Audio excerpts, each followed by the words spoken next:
Aries, glad you could join me.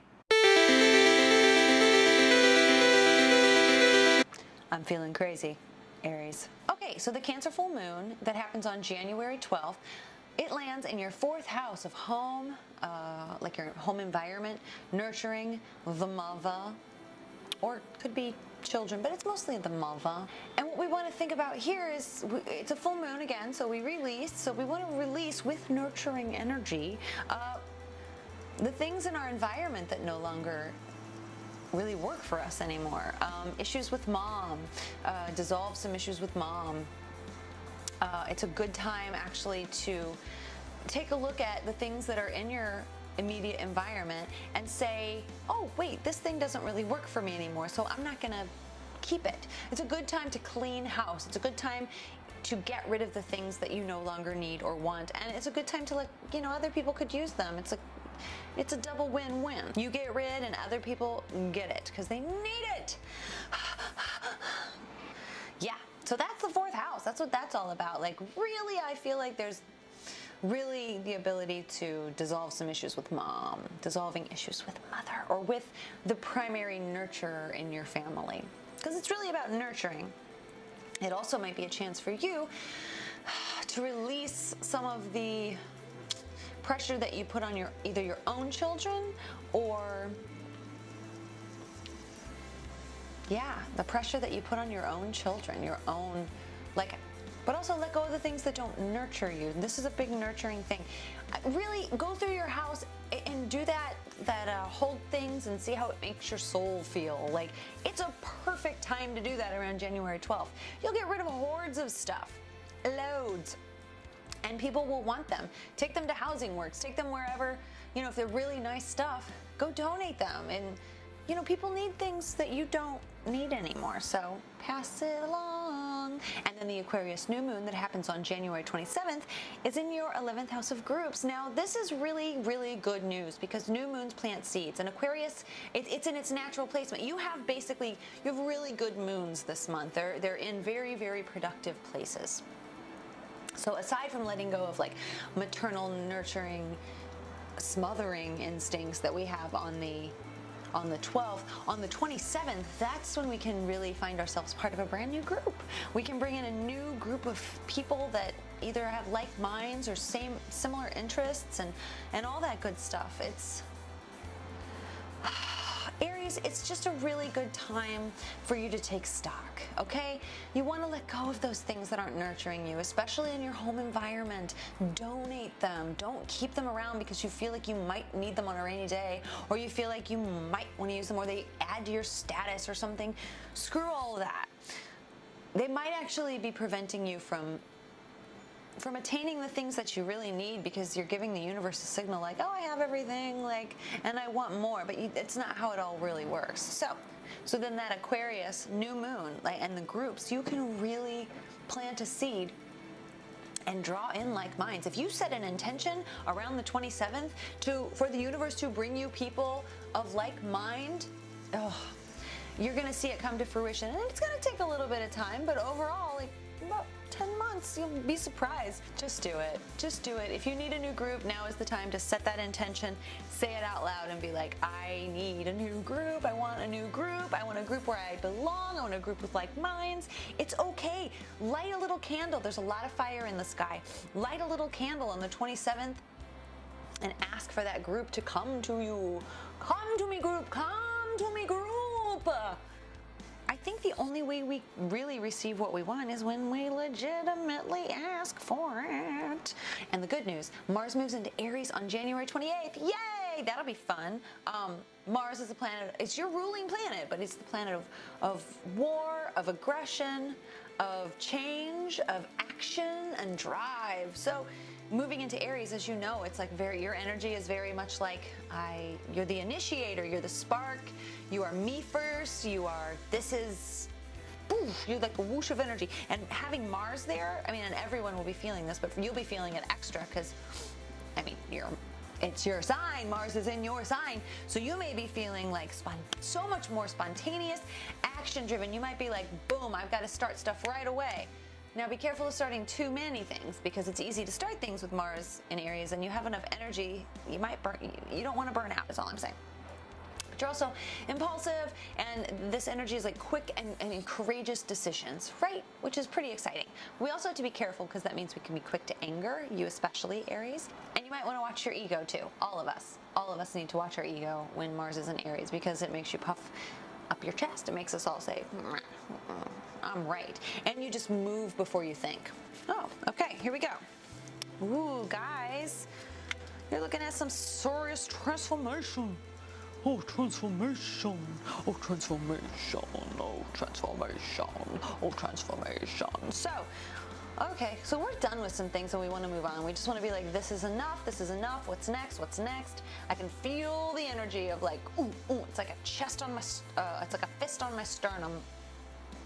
So, what does this mean? Like we're kind of, there's a chapter that's done, and we've been holding on to it longer than we need to, but you're done, you're done, you're done, you're done. Part of me feels like it's environmental, that you're just like hanging on to something that you don't need to hang on to anymore.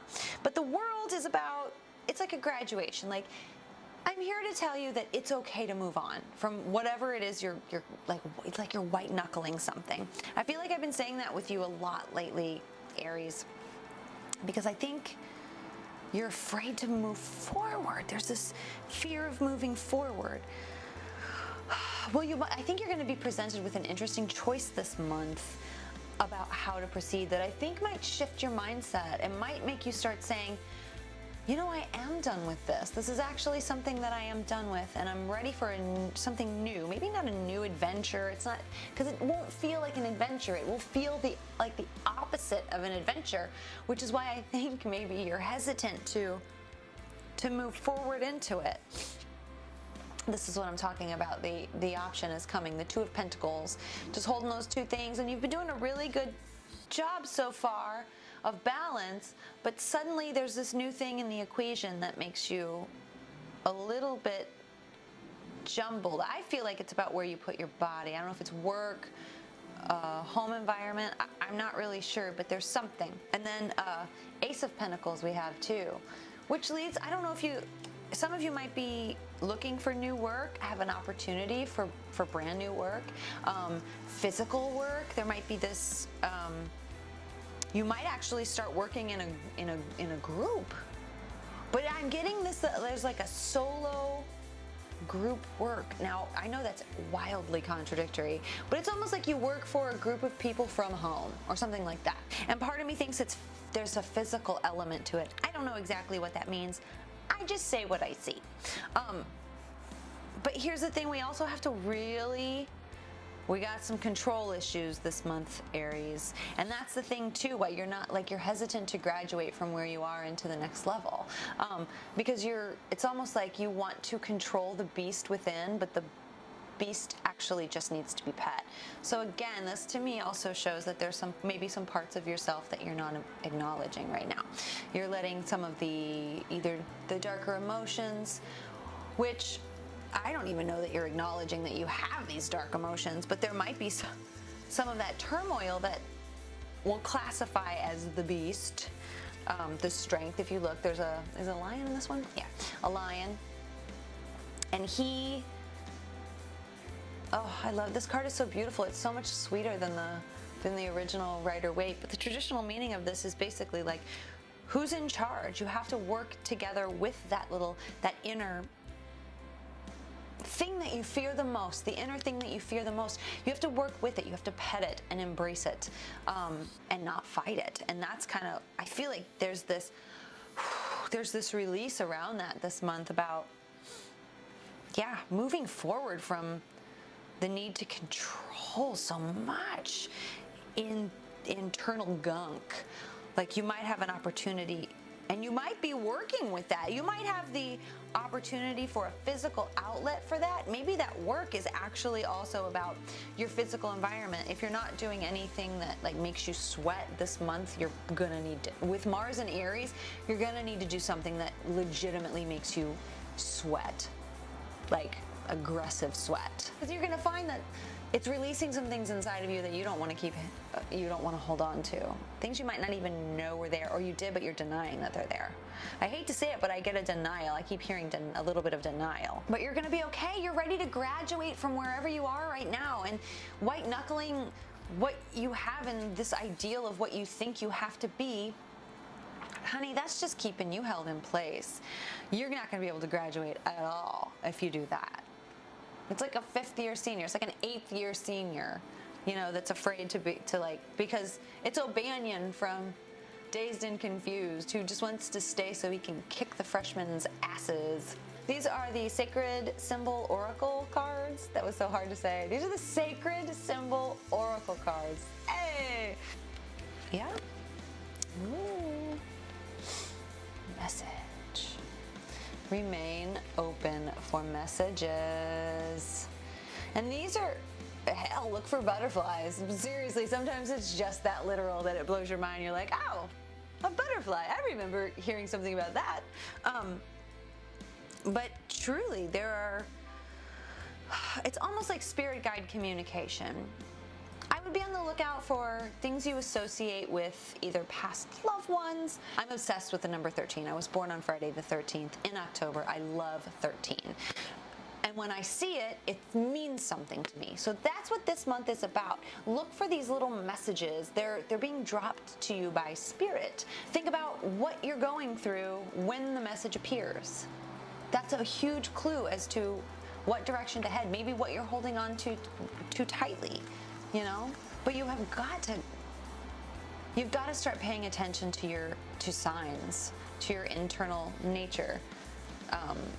It's gonna also, I would just be careful with Mars in Aries. Use the energy, especially you, just because it's your sign. It's like when Venus comes to Libra, we sometimes become way Librans. We become indulgent.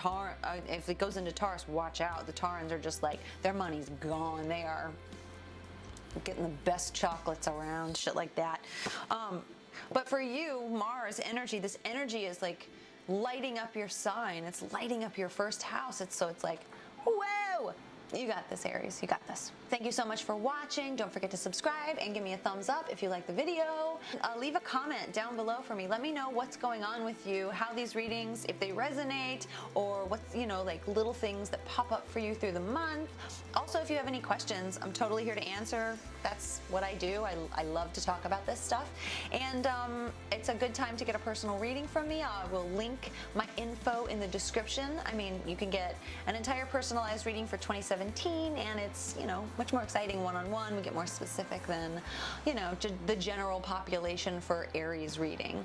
Yeah, so have a good 2017. We're here. We're here. We're here.